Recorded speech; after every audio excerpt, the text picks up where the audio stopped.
அதை எப்படி 14 சின்ன புக்ஸாக மாற்றுறது, அதுக்கப்புறம் அதில் இருக்கிற நுணுக்கமான விஷயங்களை எப்படி படித்து தெரிஞ்சுக்கிறது. இப்போ நம்ம மிரர் தெரியும், லென்ஸ் தெரியும்.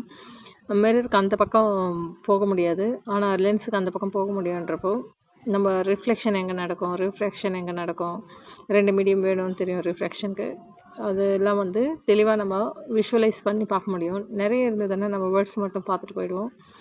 கொஞ்சம் இன்ஃபர்மேஷன் மட்டும் ஒவ்வொரு குட்டி புக்லேயும் இருந்ததுன்னா அதை பற்றி நம்ம யோசிப்போம். ஒரு யோசிக்கிறதுக்கான விஷயத்துக்கான ஸ்பேஸ் அண்ட் டைம் கிடைக்கிறப்ப தான் அது நம்மளுக்கு டீப்பாக லாங் டேர்ம் மெமரியில் ஆழ்மனதில் பதியும். அதுக்கப்புறம் தான் அதை நம்ம தெளிவாக யூஸ் பண்ண முடியும். அவங்க சொல்லியிருக்க பர்பஸ் தவிர வேறு பர்பஸ்லையும் வேறு இடத்துலையும் லைஃப் லெசன்ஸ்லையும் வேறு சப்ஜெக்ட் படிக்கும் போதும் ஒரு ப்ராப்ளம் சால்விங்லையும் யூஸ் பண்ண முடியும். பாருங்கள், இதை நான் டிஸ்கிரிப்ஷனில் கொடுக்குறேன்.